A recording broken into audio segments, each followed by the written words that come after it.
Chers frères et sœurs, nous avons la joie d'accueillir parmi nous les pasteurs, les anciens déjà les connaissent, le pasteur Clément Poutou, qui est l'aumônier des pasteurs, c'est-à-dire les pasteurs des pasteurs. Parce que souvent, nous les pasteurs, nous écoutons les autres, mais nous n'avons pas aussi des personnes pour nous écouter. Donc c'est lui qui est là pour prendre soin des pasteurs. Donc il est venu en visite pastorale pour me rendre visite à moi et à la famille du pasteur Michelson. Donc il est là. Nous avons donc profité de sa présence pour qu'il nous apporte la parole donc, du Seigneur. Donc vous les connaissez tous. Son épouse aussi est pasteur et responsable de la paroisse d'Agadir. Donc nous allons l'accueillir par des acclamations, pasteur Clément.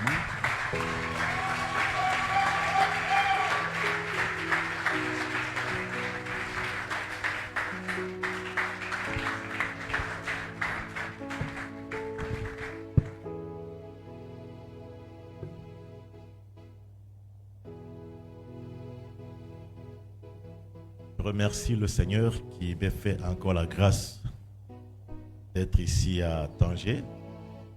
Ça fait un bout de temps et nous sommes presque dans l'extrême. Vous avez Agadir, vous avez Tanger. Ce n'est pas une mince affaire. Gloire au Seigneur. Nous allons lire dans le Nouveau Testament l'évangile selon Luc, le 7e chapitre, du 36e au 50e verset. Luc 7, de 36 à 50.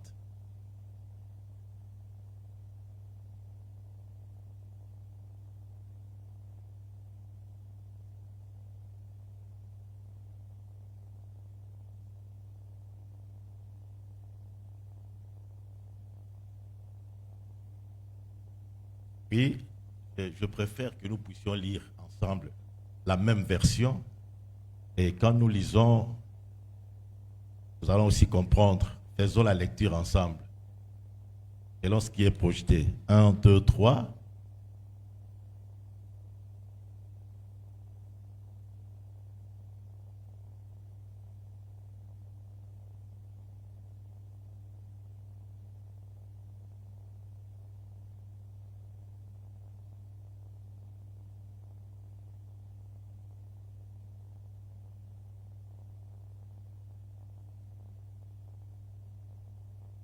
Elle avait apporté un flacon d'albâtre rempli de parfum.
Amen. C'est un texte que nous connaissons. L'histoire est très riche. Il y a certaines histoires dans la Bible comme la multiplication de pain. Ça se fait dans beaucoup de circonstances. C'est comme le parfum, ainsi de suite. Ce n'est pas seulement cette femme prostituée qui a fait ça. Il y avait aussi Marie qui avait fait ça. Le thème de ce mois est intitulé « Dieu au cœur de nos finances ».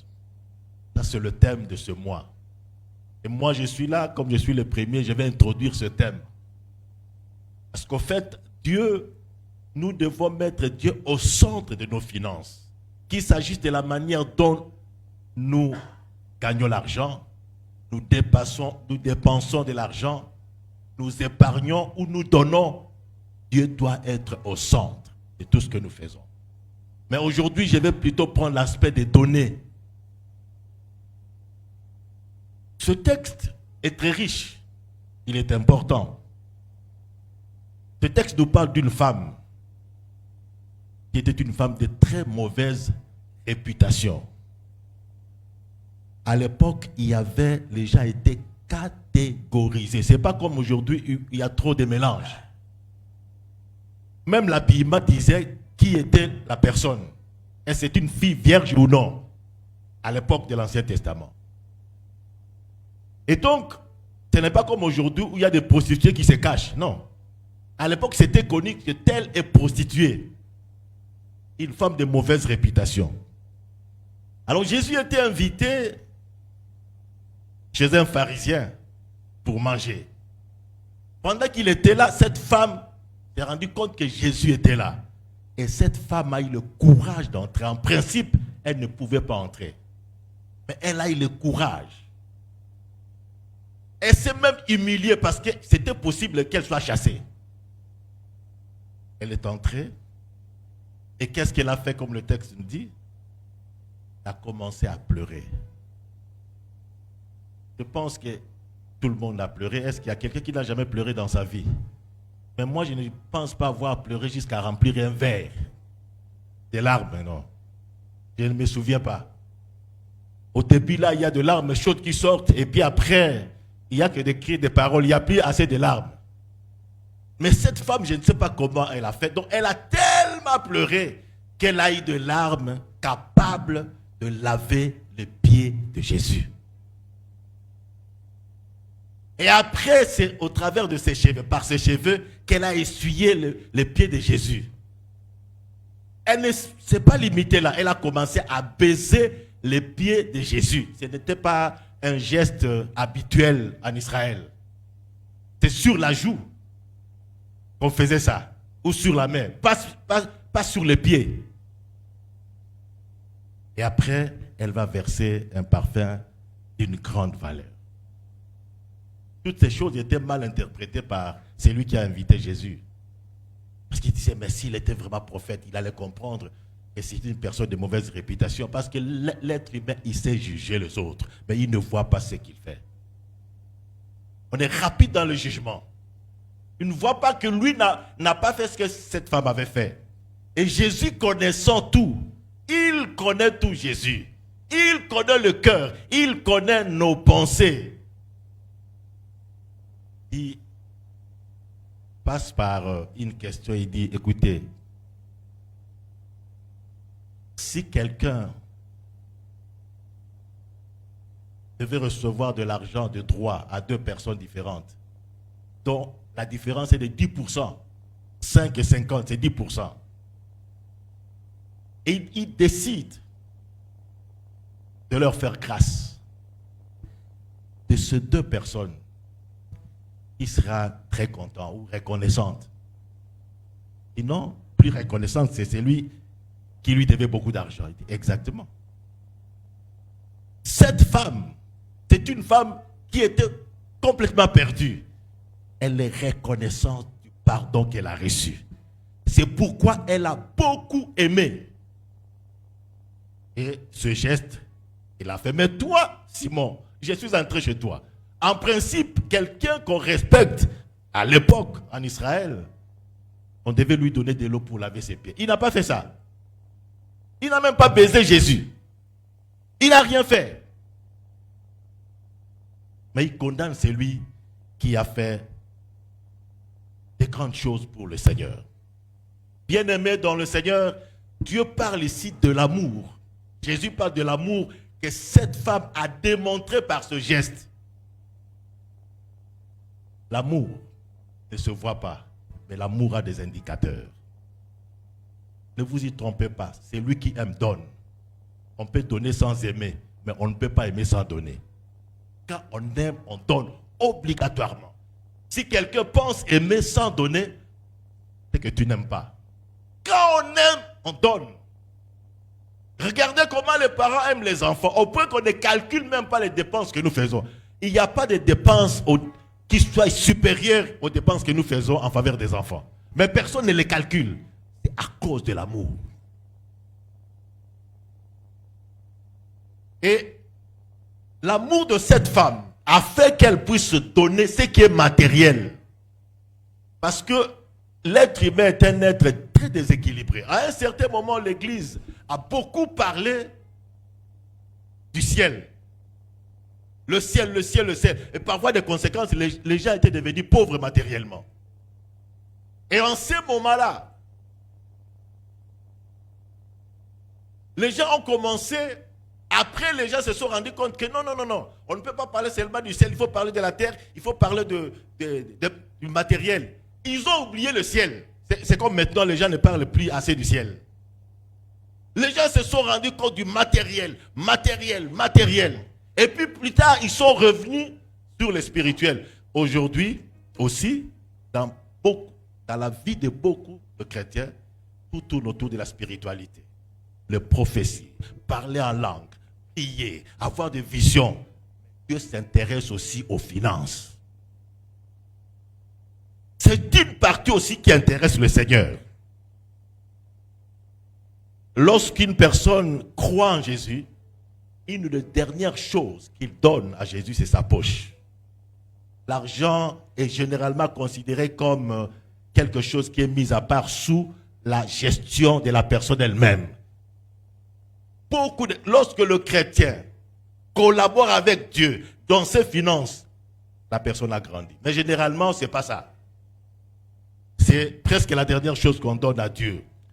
Mais parfois, les chrétiens oublient que Dieu s'intéresse au matériel.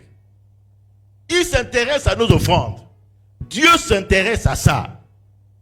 Il accorde de l'importance à nos finances. Dans Marc 12, de 41 à 44, la parole de Dieu nous montre que les gens se sont rassemblés et lors des offrandes, Jésus regardait et Jésus a dit aux apôtres, Jésus a fait la proclamation. Il dit de tout ce qu'ils ont donné, c'est cette veuve qui a donné plus. Parce que la veuve a donné 100%. Les autres ont donné un certain pourcentage. Mais elle a donné le 100%. C'est-à-dire que quand Jésus était là, non seulement il écoutait le message, non seulement il s'intéressait à ce qui est spirituel, il s'intéressait aussi à l'argent. Ce n'est pas que Jésus a vu comment il donnait, mais lui, dans son omniscience, il savait. Ce qui veut dire en réalité que quand nous venons au culte, Jésus s'intéresse aussi à ce que nous donnons. Et chaque culte qui fait la proclamation, tel est sérieux, tel a donné pour ma gloire, tel a donné pour le progrès de l'église.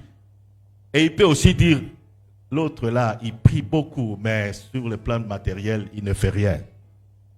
Ce n'est pas parce que les gens ne voient pas que Dieu ne s'intéresse pas. Dieu voit. Et regardez ce que vous donnez vous-même.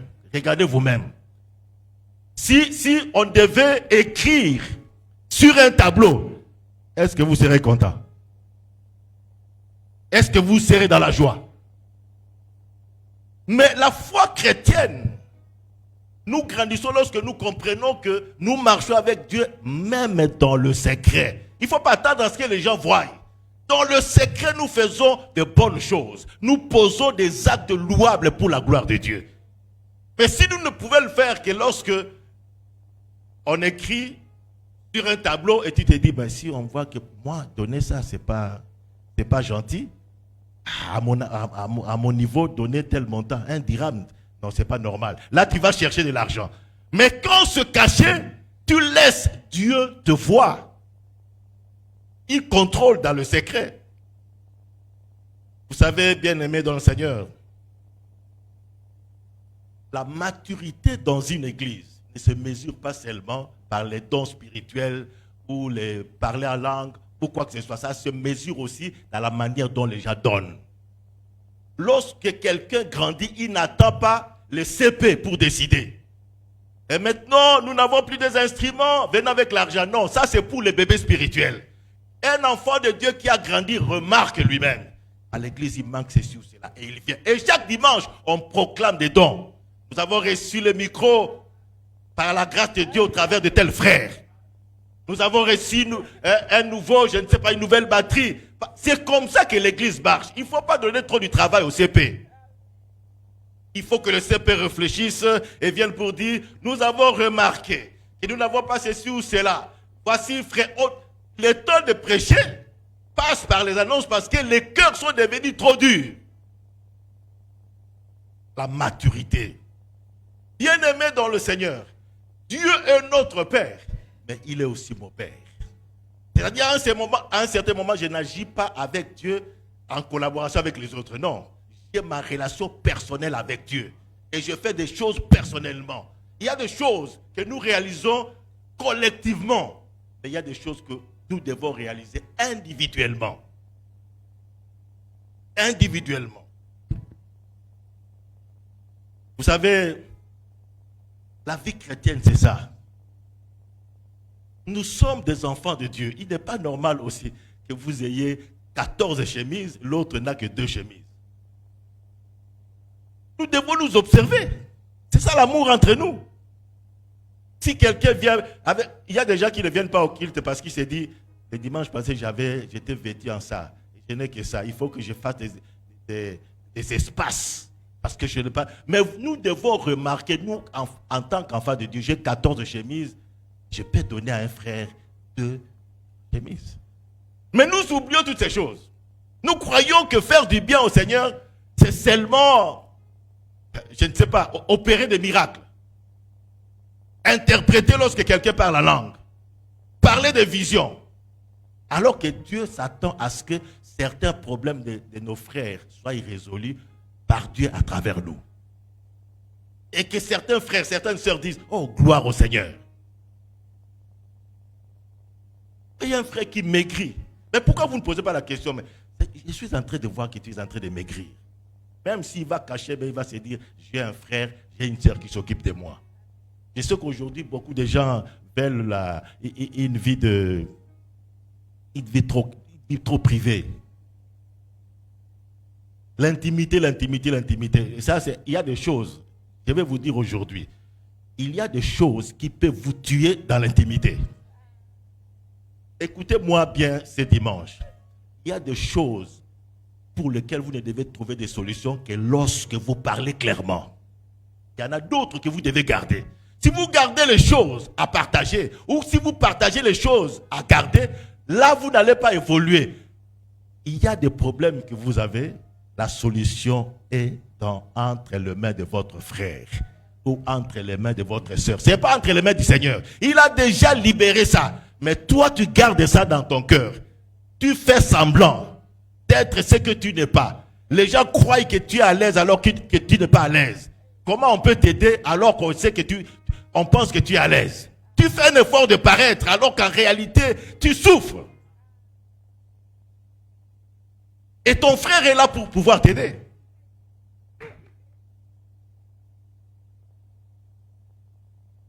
Moi, j'ai un enfant à Gadir. C'est la première fois que j'entends parler de Goumen.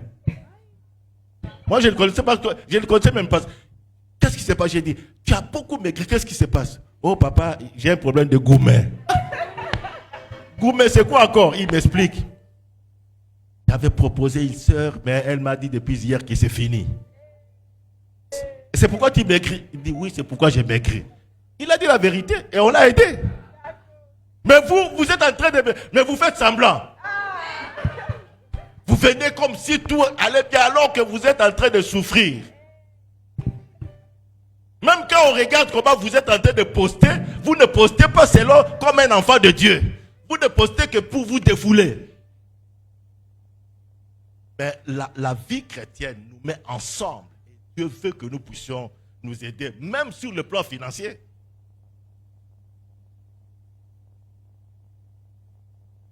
Ce que nous donnons à Dieu prouve combien nous le considérons. Une personne de valeur, on lui donne aussi ce qui a de la valeur. Et ce que vous donnez à Dieu, est-ce que ça prouve que Dieu a de la valeur?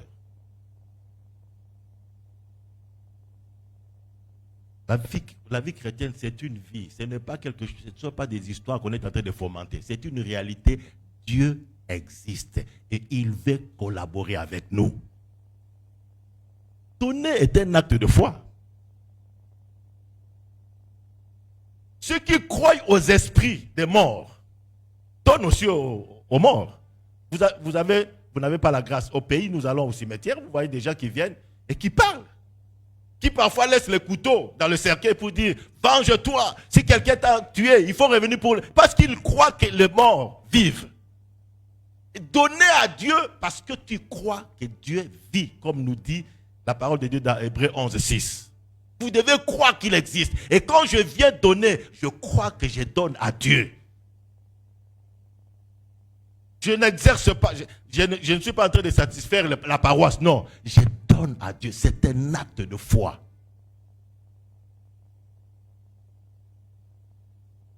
Donner, c'est aussi un acte de reconnaissance. Je reconnais que tout vient de Dieu. Dieu m'a fait du bien. Vous savez, dans l'intercession partie, la première d'ailleurs, remerciement, louange et adoration. Action de grâce. Les actions de grâce ne se limitent pas seulement de manière verbale. Il y a aussi des fois où on donne matériellement pour la gloire de Dieu en guise de reconnaissance de ce qu'il a fait. Il y a une autre femme qui a parfumé Jésus se marie dans Jean 8, de 1 à 12. Marie a parfumé Jésus. Marie, la sœur de Lazare. Après la résurrection de Lazare, Jésus était revenu le visiter. Elle a parfumé. Elle n'avait pas besoin de quoi que ce soit. Jésus était l'ami de leur frère. Mais en guise de reconnaissance, elle avait parfumé Jésus d'un parfum d'une grande valeur. Il y a des moments où nous disons, Seigneur, merci pour ce que tu as fait. Mais il y a des moments où nous venons aussi avec des dons. Tu m'as tellement béni, Seigneur, je viens donner pour ta gloire.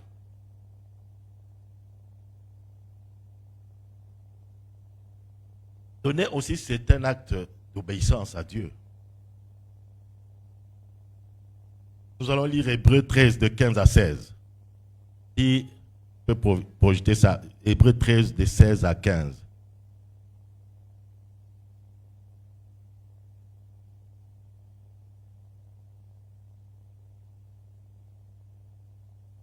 Quelqu'un peut lire Hébreux 13 de 15 à 16? Oui. Par lui, offrons sans cesse à Dieu un sacrifice de louange, c'est-à-dire le fruit de lèvres qui confesse son nom. Louange au travers de nos lèvres. Chaque dimanche, nous le faisons. Nous continuons. Et n'oubliez pas la bienfaisance et la libéralité, car c'est à de tels sacrifices que Dieu prend plaisir. C'est-à-dire, ne nous limitons pas seulement à ce qui est verbal. Dieu, il est bon, merci Seigneur. Mais aussi, il dit, n'oubliez pas la bienfaisance et la libéralité. C'est à de tels sacrifices que Dieu prend plaisir. C'est bien beau de dire, Seigneur, tu es bon, tu es grand, merci pour ceci ou cela. Mais il y a aussi le côté matériel qui peut s'en suivre. C'est un acte de louange. Nous louons Dieu. Nous savons qu'il est Dieu. Et nous savons qu'il peut tout. Vous savez, bien-aimés dans le Seigneur, nous n'achetons pas les bénédictions. Non, on n'achète pas les bénédictions. Dieu n'est pas en train de vendre les bénédictions. Les bénédictions sont gratuites. Et il y a des bénédictions qui proviennent aussi de donner parce que c'est l'obéissance à Dieu. C'est Dieu qui exige. C'est Dieu qui recommande que nous puissions donner. Et si nous donnons à cause de cette obéissance, Dieu nous bénit. Aujourd'hui, beaucoup de pasteurs, beaucoup d'églises, tellement dépouiller les gens malhonnêtement, il y a des gens qui croient qu'il ne faut pas parler des données. Non. Si quelque chose est mal fait, s'il y a des mauvais billets, il y a aussi des bons billets. On ne peut pas jeter tout à cause des mauvais billets. S'il y a de mauvaises prédications, de mauvais enseignements pour piller, pour dépouiller les gens, mais il y a aussi des enseignements qui concernent les données. Et c'est normal, il n'y a aucune église qui peut fonctionner sans argent. Ça n'existe pas. Si nous connaissons aujourd'hui Christ parce qu'il y a eu des gens qui ont collecté de l'argent. Je connais mon église au pays, les femmes ont collecté pour acheter un bateau. Et c'est grâce à ces bateaux que les missionnaires ont pu évangéliser. Parce qu'aujourd'hui, il y a des gens qui exploitent les gens. Mais cela ne veut pas dire que les données n'est pas biblique. C'est important. Il y a des bénédictions qui découlent des données. C'est-à-dire que si tu ne donnes pas, tu n'obéis pas au Seigneur. Si Dieu recommande des données, toi tu ne donnes pas. Tu es dans la désobéissance. Il y a des bénédictions qui peuvent t'échapper. Parce que ce n'est pas que tu achètes, mais tu n'obéis pas au Seigneur.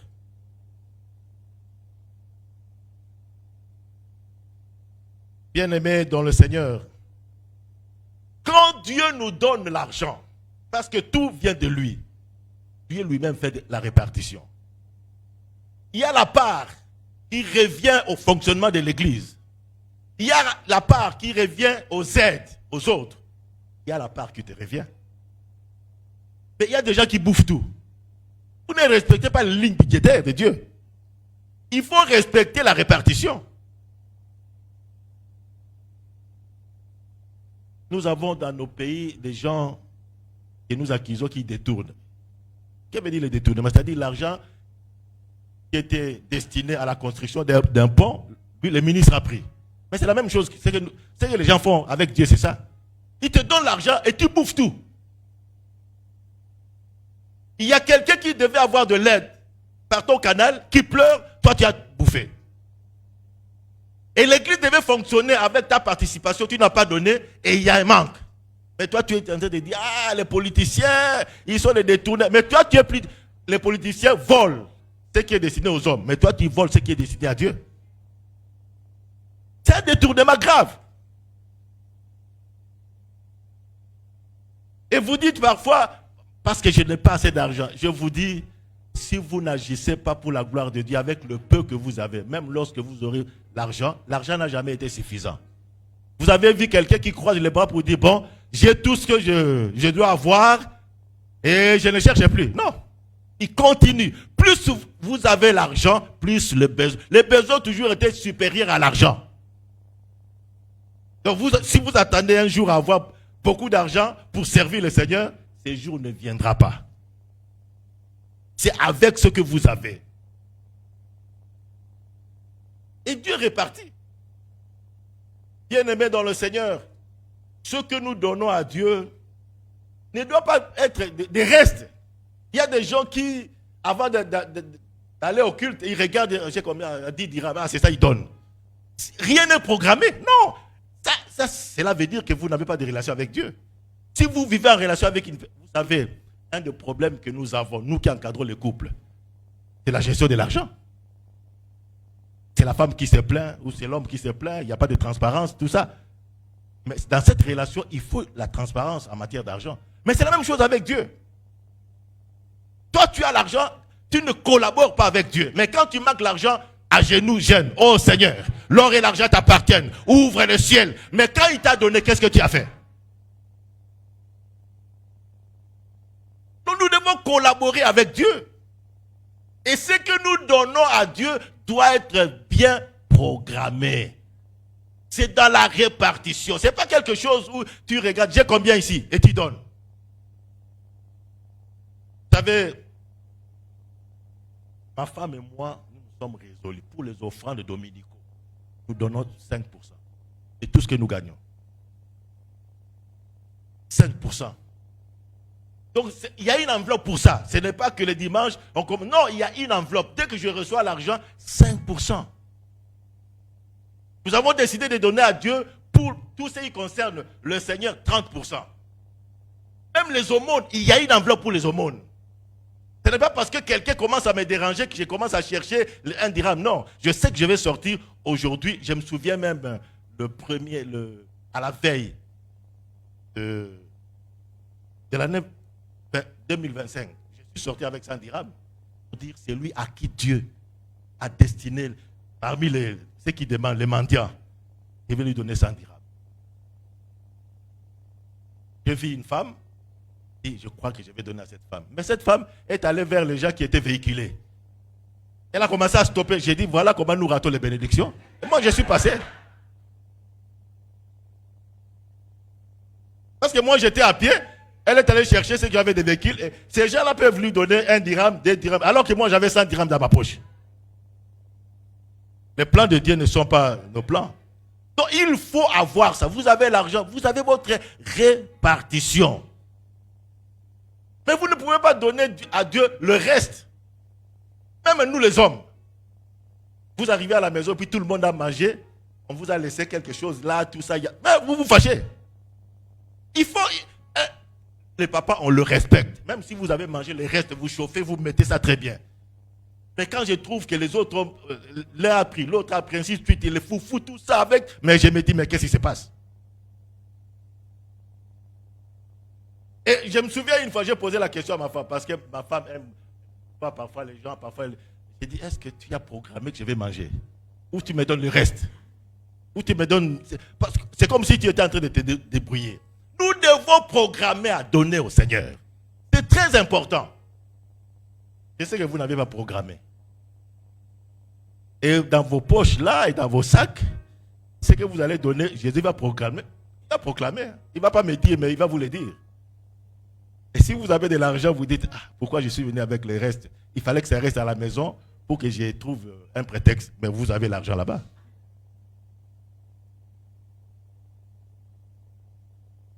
Bien-aimés dans le Seigneur, ne vous minimisez pas.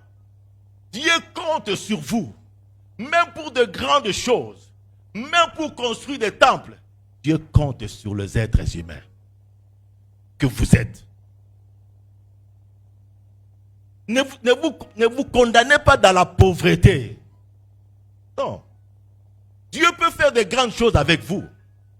Parce qu'il y a des choses, il y a des gens, dès qu'on annonce quelque chose, un projet, il s'exclut, il dit pas moi, ce n'est pas à mon niveau. Qui te dit que ce n'est pas à ton niveau? Parce que si Dieu veut faire quelque chose avec toi, il le fera. Parce qu'il ne demande pas ce qui te dépasse. Il demande de faire ta part. Parce que le Seigneur ne demande qu'en termes de pourcentage. Il le sait. C'est comme ça qu'il a demandé la dîme, 10%. C'est comme ça que la femme, il a félicité la femme. Parce que quand Dieu fixe un montant, tu peux ne pas l'avoir. Si Dieu te dit, donne 100 000 dirhams, tu peux dire, je n'ai pas 100 000 dirhams, Seigneur. Mais Dieu parle de pourcentage. Donc c'est que tu as un pourcentage pour le Seigneur. Ne vous condamnez pas dans la pauvreté. Non. Dieu peut faire de... Prenez l'exemple de la veuve de Sarepta. C'était une pauvre femme qui attendait la mort. Mais pourtant, Dieu va envoyer son serviteur chez cette veuve-là.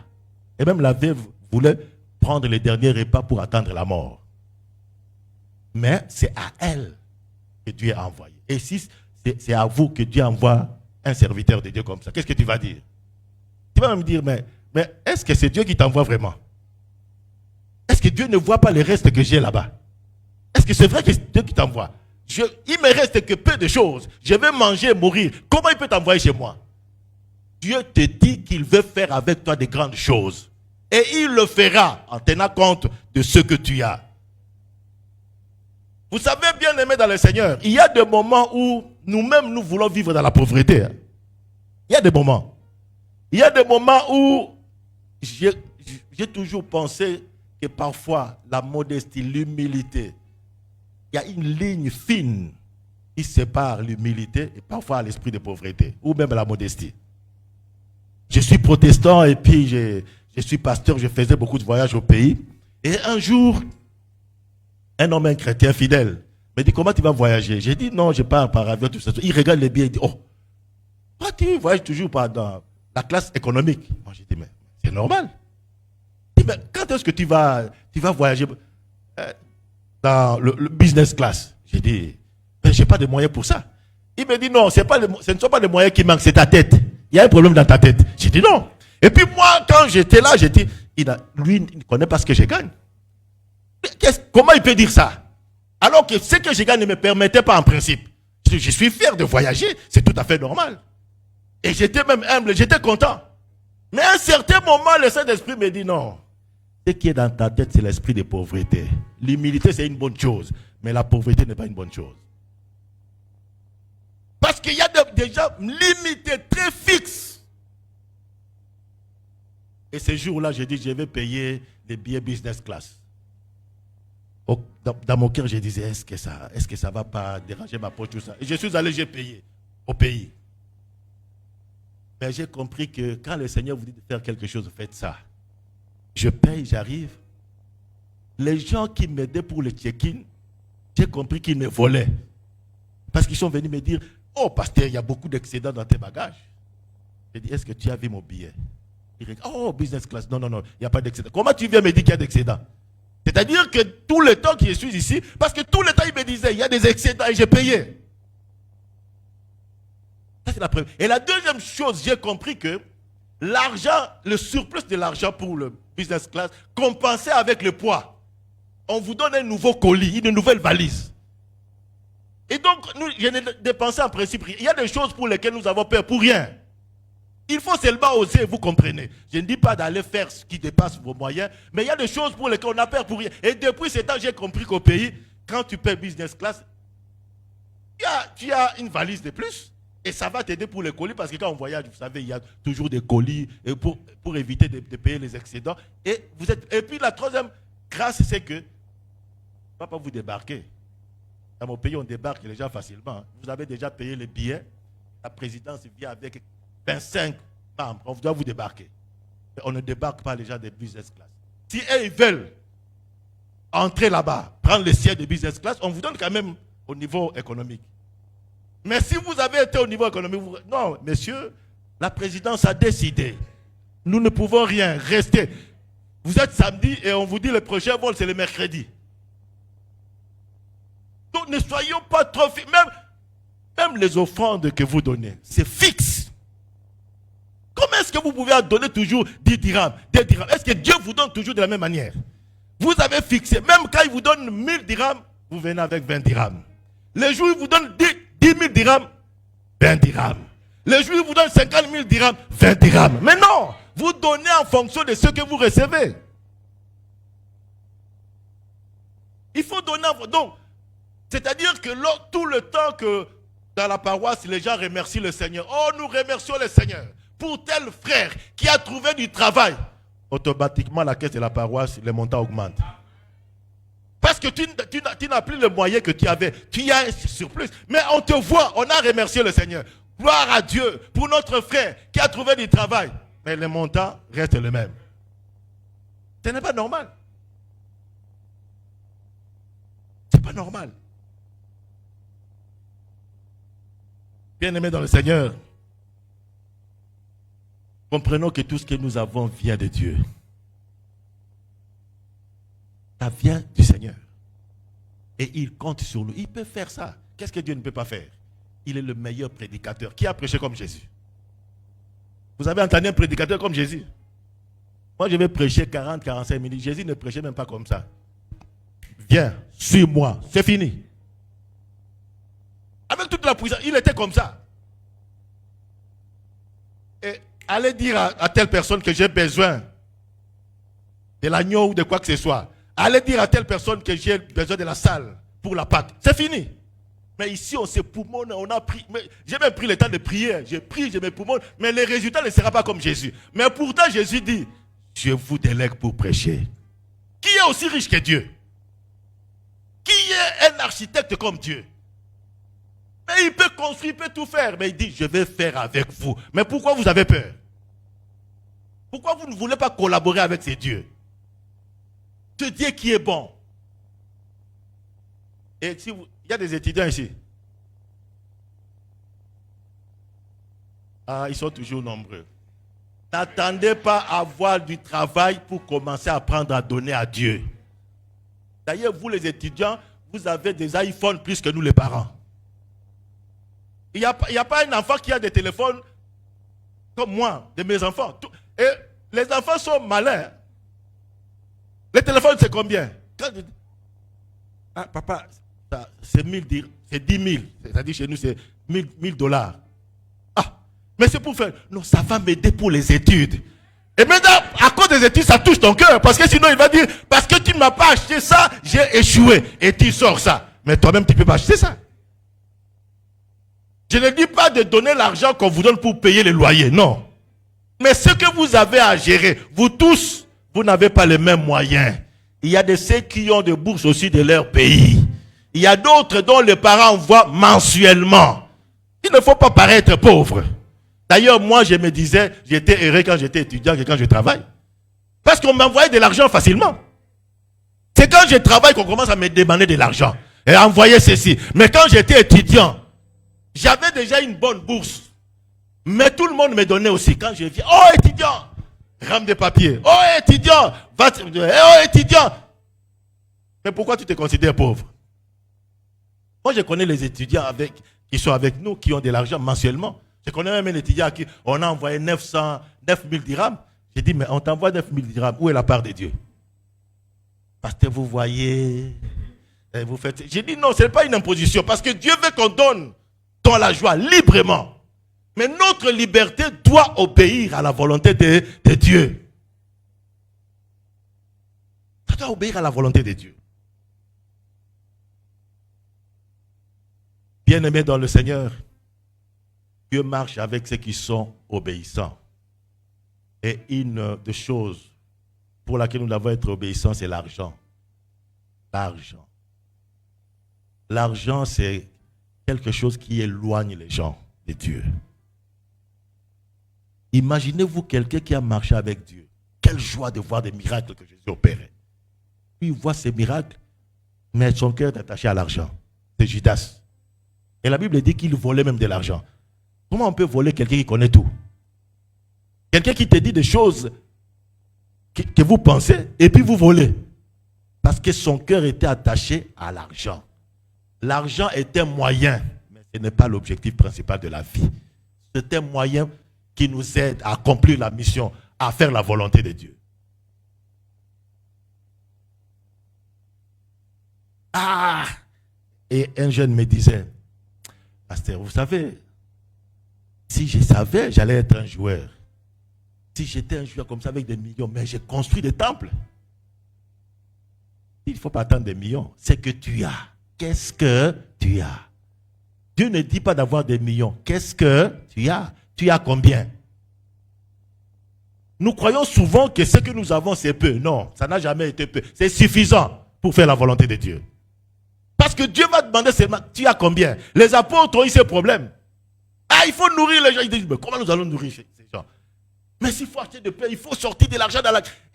Et aussi, ils protégeaient trop leur caisse. Ah, nous allons sortir au temps pour acheter. Ils voient la foule, mais c'est combien ça va coûter? Jésus dit, vous allez vous-même les nourrir. Mais c'est comme s'ils pensaient que Jésus va exiger à ce qu'il donne autant de pain, autant de pain. Non, avec le peu que vous avez, bien, Dieu va multiplier. Dieu va faire sa volonté. Dieu va agir. Donc vous pouvez commencer même une œuvre à l'église. Vous pouvez même commencer. Vous vous rendez compte qu'il manque les instruments, par exemple, de musique. Et vous n'avez que 60 dirhams. Vous dites, nous allons, le Seigneur met cette charge dans mon cœur. Nous devons avoir des bons instruments. Mais moi, j'ai 60 dirhams. Et Dieu permet à ce que cela soit acheté. Bien-aimés dans le Seigneur, les bénédictions viendront toujours. Dieu fera toujours sa part. Mais quelle est ta part? Quelle est ta part? Pasteur, il y a des gens qui connaissent donner ici au Maroc, mais malheureusement, ils ne témoignent pas. Ils savent quoi donner. Je suis allé dans une... Je ne dis pas de faire ça pour moi. Vous avez des pasteurs. Faites ça pour les pasteurs ici. Vous avez vos pasteurs. Et après la prédication, je suis sorti et une maman me dit, quel est le numéro de tes chaussures? Ici au Maroc. Je lui donne le numéro, je pars. Et elle m'a acheté une paire de chaussures très chères. Ne faites pas ça pour moi. Faites ça pour les pasteurs. Mais c'est un témoignage que je donne. Sinon, vous allez dire, moi aussi, je vais faire. Non. Vous avez les pasteurs qui sont avec vous permanemment. Et j'ai compris. Mais on ne témoigne pas. Si vous le faites en secret, gloire à Dieu. Mais si vous ne le faites pas, vous pouvez commencer à faire. Ce n'est pas le CI qui nous sauve. Ceux qui donnent l'argent pour le CI sont bénis par Dieu de ce qu'ils font. Nous aussi, nous avons notre part. On ne peut pas voir un temple comme ça, une chapelle comme ça, et puis un enfant de Dieu, vous n'avez même pas, quand on regarde partout, on ne voit pas ta main. Qu'est-ce que tu as fait dans ce temple? Rien. Rien. Tu viens seulement, tu loues, tu donnes 1 dirham, et c'est à l'église où les gens sont pauvres. Au restaurant, vous voyez les riches. La même personne qui a donné 10 dirhams ici, il va sortir 100 dirhams au restaurant. C'est ici où on vient donner les restes. Il faut qu'on trouve des traces. Même si les gens ne voient pas, mais Dieu sait. Vous savez qu'un centenier, un officier romain a été béni parce qu'il a construit une synagogue pour les Juifs. Et eux, ils ont supplié Jésus parce qu'il a construit une synagogue. Il faut que un enfant de Dieu ne passe pas dans la vie sans traces. Quelles sont les traces que vous laissez financièrement? Spirituellement, gloire à Dieu. Si vous le faites, vous êtes là à l'intercession. Mais financièrement, quelles sont les traces que vous laissez pour la gloire de Dieu?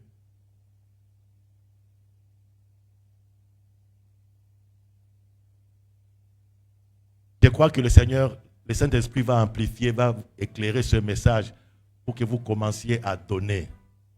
Donner pour la gloire de Dieu, ce n'est pas une exploitation. C'est vous apprendre à donner. Et n'aimez pas Dieu seulement à cause de ses œuvres. Aimez Dieu de ce qu'il est. Vous savez que beaucoup de riches ne sont pas aimés. Même les gens qui soutiennent les membres de famille ne sont pas aimés. On aime la richesse, mais pas la personne. Quand tu es malade, les gens prient, Seigneur, guéris notre frère. Ce n'est pas à cause de ta vie. C'est parce qu'ils savent que si tu meurs, il n'y a pas quelqu'un qui va les aider. C'est comme ça, oh Seigneur, il compte sur l'argent, il ne compte pas sur toi. Que ça ne soit pas de même pour Dieu, dans notre relation avec Dieu. Que le Seigneur vous bénisse. Que le Seigneur touche vos cœurs. Que vous commenciez à gérer vos moyens financiers avec lui. Inclinons nos têtes et prions.